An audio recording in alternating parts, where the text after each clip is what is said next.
And hello, everybody. Welcome to another episode.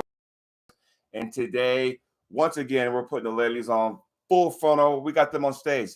My guest tonight is someone with this momentum. She goes to tournaments, kicks ass, goes to the next tournament, kicks ass, and the list keeps going on. My guest tonight is the one and only Colorado's best, LiErin Wilson. LiErin, how are we doing tonight? I'm doing pretty good. Thanks for that intro. That's pretty awesome. Well, I have to admit, man, this is big time stuff over here because, when I first saw you in person, this was last year at the Kenny Boston Memorial, the Hawthorne event. And that was the first time I actually saw you in person and compete. I've seen, footage of you before, but when you see it in person, it's a whole different. Very, very explosive, by the way, I might add. So tell the viewers out there, what made you get into the sport? Well, first off, I just want to say that you didn't see me when I was at my best, unfortunately. So that kind of sucks. But how I got into the sport, it's actually kind of a long, unique story. I think I'm from a small town, Silverton, Colorado. So it's 9,300 feet in the mountains. Right. Population 300. Whoa. It's stoplights. There is one paved road. So when I say small town, it's like a legit small town.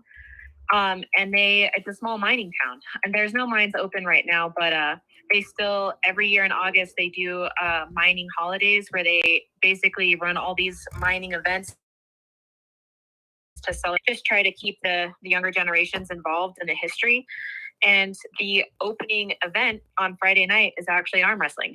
Nice. So it's definitely not competitive arm wrestling like what we know today.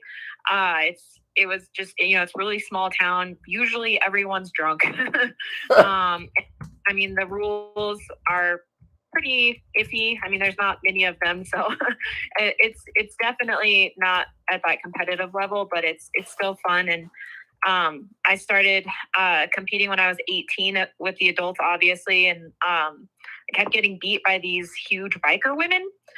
And the friends was like, well, you know that there's a team that trains in Durango, which is just about an hour down the mountain. And Right. I was like, okay, cool. So Ben was the guy. She told me to talk to my boyfriend. And I was like, hey, I'm not losing. When's practice?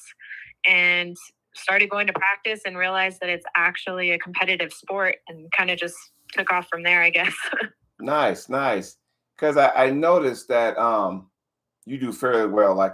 There's not a tournament that you attend that I've noticed that you don't place top three if you don't win the whole thing. So I have to understand and got to know, like, for example, you're like the talk of the town, meaning that let's just say you've been to the all ladies event in Texas and you're like the odds on favorite to win the thing in your weight class and stuff. So tell us all the momentum. Tell everybody about what drives you to be the best that you can be. Well, I think the number one thing that motivates me is that I hate losing more than I like winning. So that's pretty motivating. There you go. I mean, it's if you're going to do something, you have to do 100%. Right. You have to be committed, and that's what I like. And I was in college sports, and when that goes away, I mean, what do you do with yourself? You got to have something that you want to train for and push for, and a goal that you want to reach. So, I mean, that just kind of became arm wrestling for me. And, every year there's more and more competition, or, we want to go to different states or, something. So it's like, I don't just want to be the best in my weight class. Like, I want to be the best. Well, I tell you what, I don't know if you know this, but I foresee a good rival for you. She happened to be on my show a few weeks back, Oh, yes, Miss Danielle. And when I saw you two, go at it at the Michael Todd Factory pay-per-view, that wasn't the first time y'all pulled, correct? No, I think we kind of have a history at this point, right? Yes, exactly. So what I'm looking at is like going, okay, I see, and there's nothing more exciting for me to see in arm wrestling in general when I see two opponents with vastly different styles. Okay. You got Danielle, power person. You get into her power inside. thanks for playing. You on the other hand, the exact opposite, right? Kind of like, what I do. I'm going up top. I'm going catch me if you can. I'm going to bust a hand back. Thanks for playing. See you later. Kind of like that. And when you put those two together, it's almost like, okay, who can get to their sweet spot first, or who can capture their opponent's weakness first? What goes through your mind when you pull somebody with a totally different style than you? Well, I mean, I guess for the super match at Michael Todd's, I mean, I had, I think it was about 2 months to scheme. Right. So, and coming off a loss, I probably was actually more motivating for me. I definitely knew what my weakness was, and I knew what I had to do. And it was just, who was going to show up and do what they needed to do and the best. I do think that I definitely took advantage of her being new. I mean, she kind of blows my mind. So, I mean, she's been arm wrestling, like a year and a half. Yeah. And meanwhile doing another sport. It's like the first time I pulled her, I flash pinned her so fast, it's not even funny. And then, at that same tournament, I was like, well, she's a hook puller. I'm going to go inside and just see, what's there. And I beat her really easily in a hook. Even though, to myself, I'm like, wow, she's, as soon as she starts getting it, she might be pretty good. Oh, yeah. And then, not even a year later, I mean, she shows up and just catches my hit, which, I mean, that's the first girl that can really do that to me. So that was kind of crazy. And then not only that, but she's going to go inside with me, which I kind of feel like I'm pretty strong inside, and then just kind of pull me over. So that was kind of crazy. And I mean, she's only getting better. She's going to learn to top roll, and then she's going to be scary. Yeah. And, when you feel like, okay, someone's never caught my hit. And now when you go up against somebody who has caught your hit, now you got to go, okay, now I have to go back to the drawing board. I got to go back and go, look, I got to fix this because I am never going to have someone catch my hit ever again. So with that being said, do you train with a team, or is it just you? I mean, what's your training look like? So we do have a team in Colorado, but they are more in Denver. So that's about 6 hours from us. So it's really just Ben and I, the boyfriends. And then we have another couple that kind of dabble and practice here and there. So, but training regimen, yes, definitely gym rat. So I'm in there every day, unless I'm absolutely exhausted, in which case I might not go. But I've really, so after Worlds in Romania this last year, pretty upset, and I didn't know what direction to go. So I reached out to a bunch of other arm wrestlers, kind of get, numbers. I need sets and reps and exercises, and when do you do it? How heavy? When do you go light?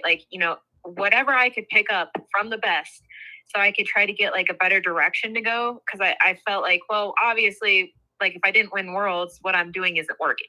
Right. So Luke Polshner reached out to me. I mean, he's definitely, he's in my corner. He wants to see me win a Worlds just as bad as he wants to win one. And he reached out to me, helped me formulate I guess a strength conditioning program, right, if you will. And it's more arm wrestling based. So I think a lot of what I was doing is just, if you get strong in the gym, obviously that's going to transfer to the table, but I don't think that that's true anymore. It has to be, you have to get strong with arm wrestling specific exercises. And he's definitely been helping me with that. And I mean, Ben is super smart. We watch a lot of YouTube videos and that sort of thing. So, yeah, I don't know. And it also depends, when you're prepping for a super match, that's a lot different than when you're training to go to a tournament. Oh yeah. So, because, when you have your opponent, you can just watch, hey, where they're putting their elbow at. Hey, are they up pressure, side pressure, are they down pressure? You're watching everything. Whereas a tournament, you're more like, okay, I got to prepare for this person, that person, that person. And, my hit has to be dead on every single time. Whereas, okay, with a super match, if I give that person my fastball and they hit out of the park, Do I have a curveball? Do I have a changeup? So you better have more weapons in the arsenal when it comes to a super match. Do you agree? Yeah, definitely. I mean, it's always nice that you can play on something else, and honestly, it makes your opponent hate you more, right? Because Yeah. like, she can go inside or she can top roll. So good in the strap, I don't know, So yeah, definitely would agree with that. You made a point that I want to hit on, and it made sense. But I want to get your opinions when I explain it to you. You said strength, right? And you said it used to be the thing that you go to, but now you said it wasn't so much. And what I've been in, this is year number 12 for me in the sport. So I've gone through a lot of different kind of workouts, and hey, this may work. Okay, fine, I'll keep it. If this doesn't work, I'll throw it away. But I've noticed though, because you got a lot of people who are all about the strength aspect. Then you got the other ones who are all about the table time aspect. So it depends on the person. Now, I will say this. So when I first got into the first 8, 9 years, it was always just table time, table time. No, actually, the first 4 or 5 years, table time, which was fine. I was smart and savvy. The only problem was I never had any strength behind it. Then I went straight just strength, strength, strength. Then I kind of, for some reason, I kind of lost my table IQ, and now I'm starting to get it back. So I'm kind of put everything together. Your thoughts on that? Well, I mean, I agree to an extent, but I think my problem is that, I mean, I came into it like a decently strong female, right? Like, Right. I mean, probably above average, I would think. And, you try to use your strength when you don't have technique. And when you have technique, you might not rely on your strength. That's just how, it kind of is when you first start. But my issue is, especially playing against guys, Ben would try to be coaching me to, go here. But like, I physically wasn't strong enough to make my wrist or my hand do what he was trying to explain. So I do think that, in hindsight, it would probably be better to, strengthen your wrists and your hands before you started trying to actually learn how to arm wrestle. Yeah. Technique to me. And then my other thought, because what you were touching on, whether, you're an arm wrestler that believes, stronger is better or technique will beat strength, that sort of thing. Right. I think it depends on where you're arm wrestling, because especially for women, when I'm arm wrestling someone from the States, it's nothing like when you arm wrestle someone from the other side of the world. Oh, yes. It's not even close. And I mean, you look like the best pullers in, my category, my weight category from, this last Worlds. I was like, you don't see super ripped, jacked females winning for the most part.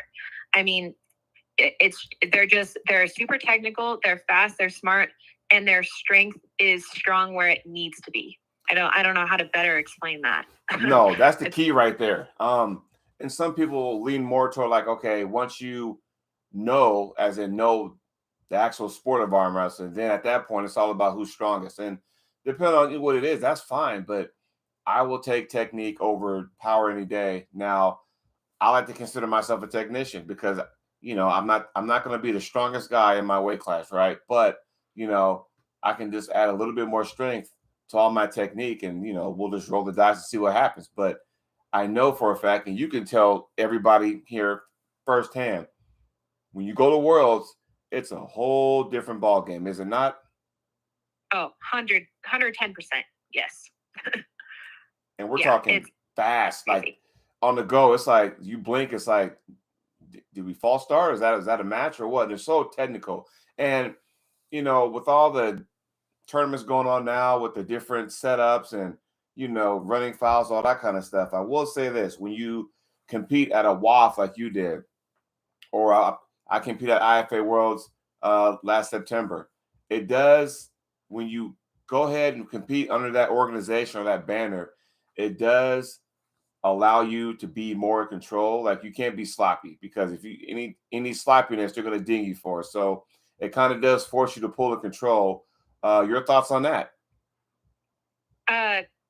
Definitely agree. Once again, the only thing that I would add is what really got me is the rules. Really, I mean, so like, you don't see a lot of hand fighting. You don't see people trying to get away with, stuff that obviously no opponent's going to let you get away with. It's like you go up to the table, you try to get an even fair grip. If not, then you just go to a ref's grip, and there's no fighting, there's no pushing, there's no pressure anywhere. Like, you feel like slight movements from your opponents, but for the most part, it's just like, it's like the ref's going to do it, so just let them do it, and I think knowing the rules is super important, especially in an organization like WAF, because like just simple things, like if you're in a ref's grip and there's a foul, you have to remember, like, is it your turn to be closed first? Because honestly, at that level, not being closed first could be a loss for you. And it's like, you have to pay attention to all that. Pay attention to what pressures your opponent's giving you. Remember what you're supposed to do. And all the, and there's 8 tables going at the same time, it's intimidating. And, here in America, it's like, women, they aren't to that level yet. Like, they might be dabbling in it, or they might think it's fun just to see everybody. But like, those women at Worlds are there to kick your ass. Like, that's all they see. They don't give a shit. They're there to win, and that's the bottom line. And I mean, that even for me is intimidating, even though like I go there with the same mindset. I know that's strange to say, but it does kind of benefit you, does it not? Because you go to Worlds, right? And I mean, you've gone to Romania, so you kind of know, okay, you almost have to have a checklist on that stage, because it's like, I got to make sure my foot's in placement, where I'm putting my elbow at, I got to make sure my shoulders. You have to have a checklist prior to the go. Because once they say go, it's boom, boom, boom. Now, with that being said, I want to add one more thing, and I want your thoughts on that, because I think this might be an advantage why you have such success over here in the States. Now, do a lot of ladies, I know it does for the guys, but I always want to know from a lady standpoint, when you false grip, meaning that you're gripping up, but you're not really putting any pressure, you're not clamping, because a lot of times I've heard that some of our guys that's gone over the Worlds in Europe or wherever the Worlds is that particular year, they grip up and they get a lot of false grip, and then on the go they're so quick. Do you ever experience that? No. For the most part, no. It's like, at least the women I pulled at Worlds, is like pretty obvious where they were going to go. Yeah. So it wasn't like no load or anything like that. But also, it's not like I didn't feel like a hard load anywhere. It was just like, it's present, it's there, but it's not overdoing it. Like, they aren't going to, they're not going to cause you to come off the pad, or they're not going to foul. You know what I mean? It's very calculated. Right. Yeah, I will say that the only thing that really did throw me off with my first time there, Kazakhstan, a girl from Kazakhstan grabbed me so low that, I mean, she was almost dad moving me. And I was like, joke's on you.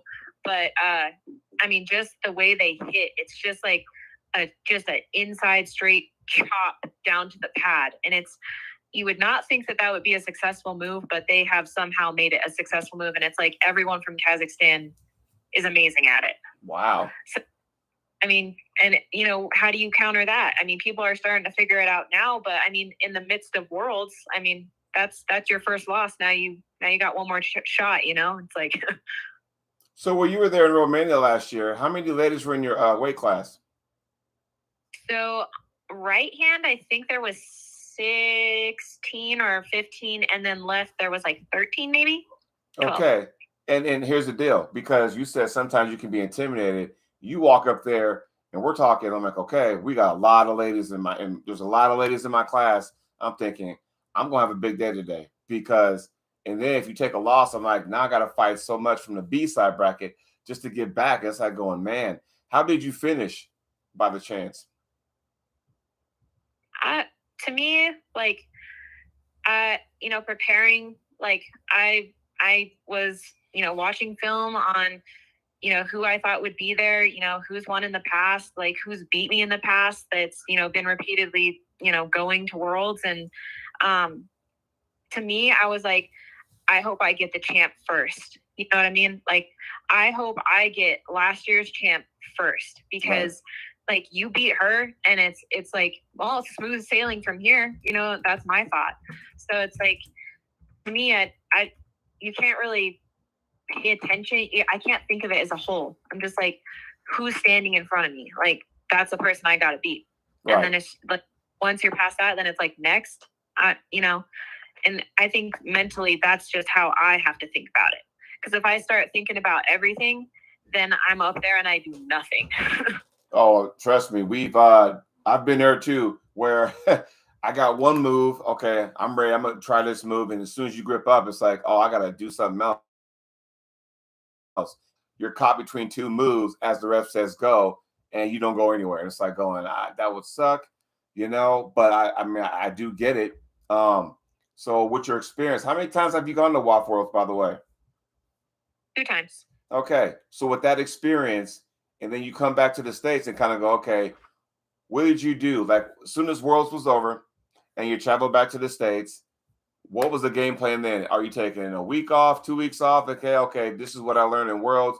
This is what I got to get better. How'd that go? I never take time off. If I could have worked out on the plane, I would have done that.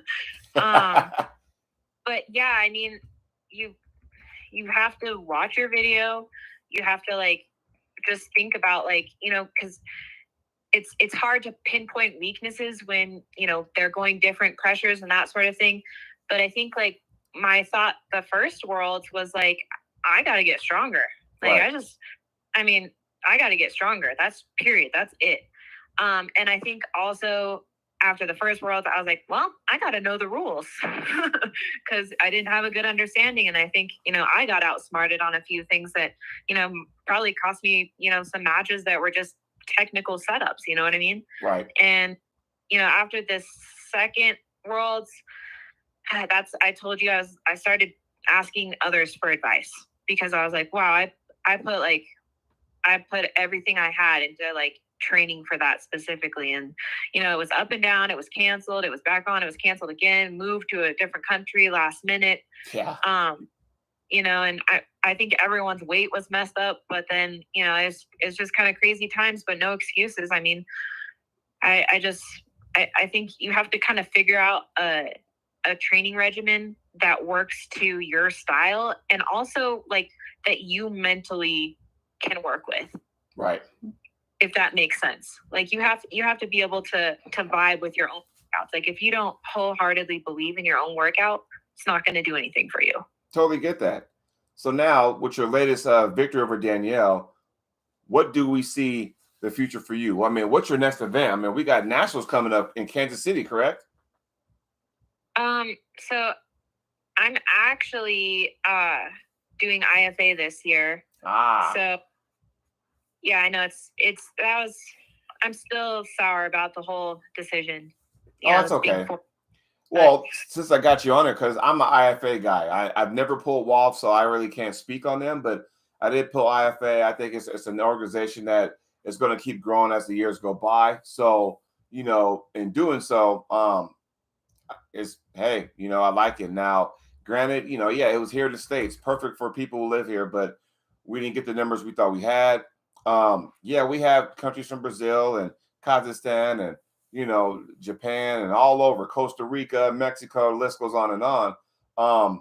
Now my question to you is that IFA Nationals will be in June in Irving, Texas. Okay, so now we go there, which means Worlds will be in right outside of Paris, France in September. So are you going to have any more tournaments between now and then for Nationals, or are you just going to be like, I'm training for Nationals, that is the number one goal? What's in store for you? Well, we're actually driving down to Vegas tomorrow. So there you go. We'll be at that tournament. And no, I mean, like if opportunities arise, like I've really been, seeing if I can't make Arizona State. I mean, workout too. That's what, the 23rd. So yeah, come on down. Yeah. I got to get as much, pulling in and, I'm that person that overtrains all the time. So I'm not worried about, training lacking. Like I train all the way up until the tournament. I mean, it is what it is. And then I'm going to enter every class and pull anyone I can. And then I'm going to after pull hours after that. So I mean, however, whatever it takes to get better. But speaking on the whole world's issue, I just, man, this is my thoughts. And I don't know if others share this, but like if I go to IFA Worlds and I win, like deep in my heart and soul, like would I be able to call myself a world champion knowing what's at WAF? And like my answer is pretty simple. It's no. That's true. That's a fair statement, But they're going to give you money, and I'm poor. So, support you. And, they're trying to make it a team. Like they want the best United States team to go. Like Bob Brown and Devin Bear and all those guys who are making this money situation happen. I mean, they believe in this. And I mean, how can you not support that? Exactly. Now I'll say this because I was in the same boat, went to IFA Worlds, had a good time, was able to take second place in the Masters left-handed. And, I sat there and was like, you know what? Now I know deep down, I didn't get the best of the best. I'm okay with that, because you have to you can control what you do, but you can't control what other people do. In other words, what I'm trying to say is that, hey, you know what? I had 2 jobs to do. Go there and then win. That's all you got to let the rest, the rest is just details. Now, granted, we didn't get the numbers because, COVID played a factor and there were some players that couldn't leave their country because of the pandemic. Totally get all that. It's a weird time right now. The last few years is a little bit weird. And I get that. I think we're slowly starting to get back to normal. But I will say this, though. This isn't the first time that the world has split in half. You ask anybody in 1998 who won a gold medal and go, hey, do you consider yourself a world champion? Because that year is split also. Because half was in Hudson's Bay, Canada. The other half was Thunder Bay, Canada. And the other half was was it Egypt? I can't remember where it was, but they split in half too. So, and we had some Team USA go to Canada. We had a few members from Team USA who went to Egypt that year. So I will say it's one of those situations where, yeah, you win, but you kind of go, well, did I really win? So yeah, it's going to cross your mind. I totally get where you're coming from with that. I really do. But hopefully it's just sad the way it kind of got divided, But like I said, you really can't control that aspect. Now I will say this though, there was always rumblings that, hey, if you compete in IFA or if you compete in WAFF and then go to IFA, you're banned, all that kind of stuff. Are you concerned about things like that? I mean, yeah, it definitely is something you have to consider. I mean, right. No matter how stupid it is, I don't know. I just felt like it just kind of seemed like the right path, and us, why not? Yeah, do it, So, I mean, you can be Lisa Wolfley, who has a gold in both organizations. So there you go. There's something to be said for that. But I don't know if one route is more easier than the other. I will say this: once everything's up and running, I think it benefits for as far as top-notch competition. I think the IFA benefits the ladies because we all know Sweden is part of the IFA, and we know that's a factory as far as ladies arm wrestling goes. So you're gonna get the best of the best. No point. I don't go there, Jody. I think I remember seeing Sweden women showing up to WAF last year. Oh well, yeah. There you go. And like I said, it's just one of those things where do you lean to? Because yeah, they're under the banner, but then you got USA and Canada still doing both also. So it's kind of like Sweden might be the same thing. I wish it wasn't, but it is what it is right now. So for anybody out there, all you can do is put yourself in a situation to do what's best for you. And for me, it's IFA. For you, it's this year. It's going to be IFA. It was WAFF last year. So, the thing is, though, I think with this situation here, the only people suffering are the pullers. And we shouldn't have to suffer over some, disagreement at the top or whatever. I don't think it should be like that. Your thoughts on that? I agree with you 100%. I think it's very frustrating. It's very stupid. Yeah. And, but with the new thing now, because now with the leagues not being like right now, Wall's not present right now as we speak, but with all these East versus West, King of the Table, the ladies arm wrestling, ladies only tournament going on. There's a lot going on, a lot of super matches going on. And I don't know if you've been keeping up, but the latest and greatest was this complaint about the strap and all that kind of stuff. And do people seem like they need? Have you been following that, by the way? Not too much actually. So it was a Devin LiErin situation where he feels like that you should just walk up to the table and go, "Hey, I want the strap," rather than get a grip and slip or whatever. And it's almost to the point where like we're overthinking things. I remember when I got into sport, 2011, and hell, then I was using Velcro straps. We wasn't really all but about the buckle until as years went on, we kind of got away from the Velcro and we got more of the you know D-ring, metal D-ring, and buckle straps. Then all of a sudden, people were complaining about, well, I don't want the buckle on my side, and then for me it's a mental thing because I didn't care because sooner or later you're gonna have the buckle on the backside of your hand anyway. So first of all, before I get into that spiel, how do you feel about having the buckle on your side of the hand? Do you think it's advantage or disadvantage? I'd probably say in my experience it's a disadvantage. How so? Well, one, I mean, when they're tightening it, they're pulling your hand down a lot more than the other person's hand. Right. And also it freaking hurts. Yeah. Especially when you got skin right there, and when you put your skin, I mean, that's like, ouch, but I never knew that. And then people will make strategy. So picture this for a second. I want your opinions because I've seen it happen. I mean, people don't realize that, but there is a thing. So let's just say LiErin and I are pulling right-handed, okay? And which means the downside refs is on their hand. If they slip, they will try not to slip as much as possible. I will grip you and I will hold on to you as much as possible because I don't want to slip, because if we slip, I get the buckle. And I see it on the other side where, hey, I'm gonna just go ahead and slip because if I do, then I know I get in the strap and that guy has the buckle. There is actually technique to that. People actually will do that. Or it's when they get to they call your name. Hey, LiErin Wilson, Jody Williams to the table, please. And it's a race to see who gets to the A side of the table. So, there is this weirdness about all that kind of stuff. Have you dealt with that? What are your thoughts about that? Yeah, I've had to flip for the side of the table before. Right.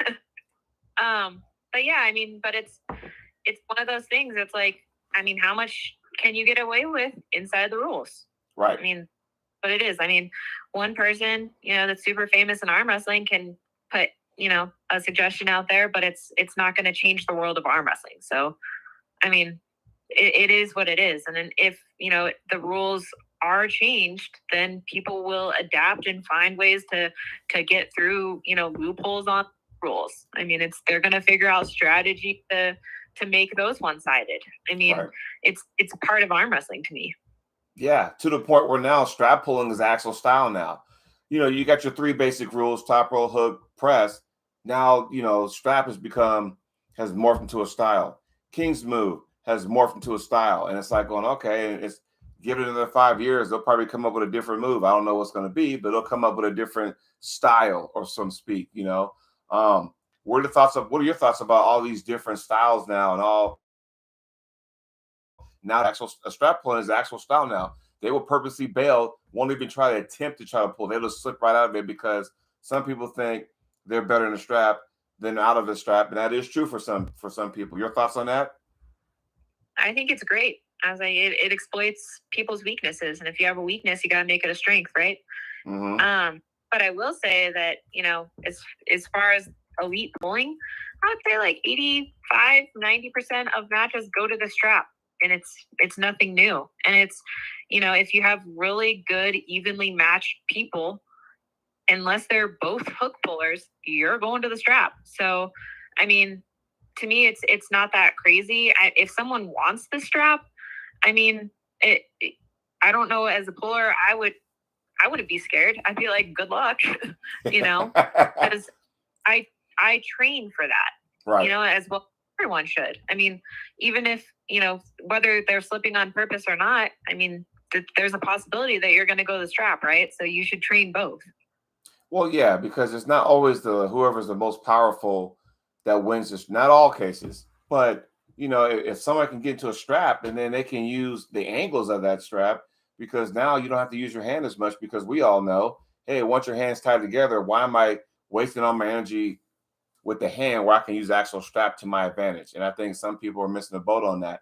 I try to tell my guys, hey, you don't have to always use it. You don't have to worry about, squeezing so hard with the hand. You don't have to use the strap to your advantage. I just think that some people might be missing the boat on that. Yeah, no, 100%. I mean, and I don't know if you've been watching Corey Miller's Arm Wrestling University, but I mean, that's that's the guy to learn from. You know, if you're trying to get better in the strap and understand angles and pressures. Yeah.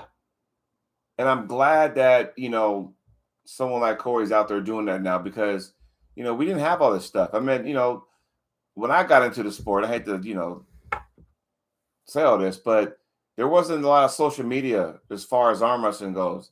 It was like Gary Roberts with Arm TV, and nobody was getting their phones out, going live on Facebook. No, nobody was doing that kind of stuff. There was few and far between of everybody doing, things on YouTube, but, now that we're at this point now, it's everywhere now, which is good, because now it's like, okay, if I want to know more about, what Corey was saying, Corey Miller University, I can go do that. Well, that might not have been a thing, 10, 12 years ago. You know what I mean? So I'm glad that this sport is evolving, and sometimes you got to evolve with it. You know what I mean? For sure. Yeah. I mean, you should always be changing. I mean, that's how you're going to get better. Exactly. One more question before we go ahead and put a bow tie on this. There's got to be somebody. I mean, aside from Danielle, is there another lady out there that you go, you know what? I got to pull this person. I got to see where I stand. Because we all have that one person where it's like, you know what? I'm going to use that as my measuring stick. Not a disrespectful thing, but if I know I'm training hard, I'm getting better, let me just see how hard, and let me just see how my training is. Who would that person be? Miss Topperl, for sure, 100%. I've been chasing that left hand of hers for a long time, and I'm still chasing it. I will get it one day. Yeah. But I think she's perfect. She's smart. She's smart outside the strap, in the strap. She's quick. She's strong. And I mean, she's just super knowledgeable about everything. She has experience all over, and it's like every time I pull her, I learn something new. And I'm like, that's crazy, and she's not even right-handed. And, it's like, I feel like I could probably beat her inside, but it's like I want to beat her not inside. You know what I mean? That's happy with myself. But her left hand is just like, ridiculous. And, that's definitely who I'm chasing. Well, how far do you think you're far from her? Like, well, let me ask you this. Do you think you'll be at Nevada State this year? No, I definitely for sure won't make that one. But if I take Arizona, I think she might be there. I don't really know. She might be. Heck, who's to say? They might be in Vegas. Yeah, that's true. If they're in Vegas, I know you're like licking your chops going, okay, this is it now. I've been chasing you for so long. This is the day you go down. Let's go. Yeah, I might be a little bit more scared than that, but yeah, that's the idea.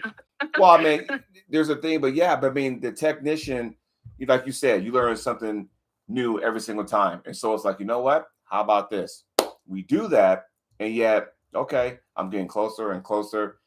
I don't know how much video you review, but I would have to imagine, if that's the person you want to take down, knowing if she's going to be at a tournament you're going to be at, at some point, y'all going to meet up. Whether it be early or later, you're going to meet up. So you got to go, okay, I'm going to watch tape of me and her and find out what mistakes I make and make sure I don't make the same mistake going forward. You know what I mean? Oh, yeah, 100%. So it's going to be interesting. But I tell you what, I'm going to wish you good luck going to Vegas, because I know it's going to be a big event. It's the USA versus Canada thing going on. And so it's going to be a lot of after pulling, a lot of, man, is this thing pay-per-view, or is it live, or do you know anything about that? I think there is some pay-per-view matches. I don't know. I really don't know how that's working now. because I know there's a tournament and stuff, and then like the mega super matches and stuff. So because now, hey, arm wrestling's at a point now we're doing super matches now. So there you go. But I do want to say, hey, good luck this weekend. Hope to see you down there in Arizona. I'm doing play-by-play with Don Underwood, so me and him are gonna be rocking the mic down there. So it's gonna be exciting. Excuse me, it's gonna be exciting. But hey, good luck this weekend. Good luck later in the year. You got IFA Nationals in June in Irving, Texas, the weekend of June 22nd, I believe. And go ahead and qualify, do your thing, and then hey, cross your fingers, go to IFA Worlds, Paris, France, and do your thing. And Jody, real quick, I just wanted to give a shout out to Wild Horse Saloon here in Durango because they're sponsoring me. And yes, they're awesome. So Wild Horse Saloon in the house. There you go. Well, hey. But, good luck to you too and everything. I'm sure you're going to kill it announcing. Thank you. Hey, thanks for making time. We finally got a chance to get this show on the road and stuff, and so I appreciate that. I know you're a busy person, so I just want to say, hey, thank you very much for your time. I appreciate that. And now I'm gonna probably let you go, so you can probably get a bite to eat. All right, sounds good. Thanks, Jody. Okay, talk to you soon. Bye. Bye. That's LiErin Wilson. Awesome puller. I'm telling you right now. She's very quick. She's very aggressive and very technical. So anybody out there pulling there, beware. Know what's going on. So I'm telling you right now, she's pretty badass. But that's enough for me talking. Want you guys enjoy your Thursday. Everybody in the chat, thanks for chiming in today. We had 5 likes. Let's get the likes up next time around. But hey, Las Vegas tournament. You guys find out what's going on. I'm going to try to find out and see what's going on. But until then, as always, see ya when I see ya. You guys enjoy the rest of your evening.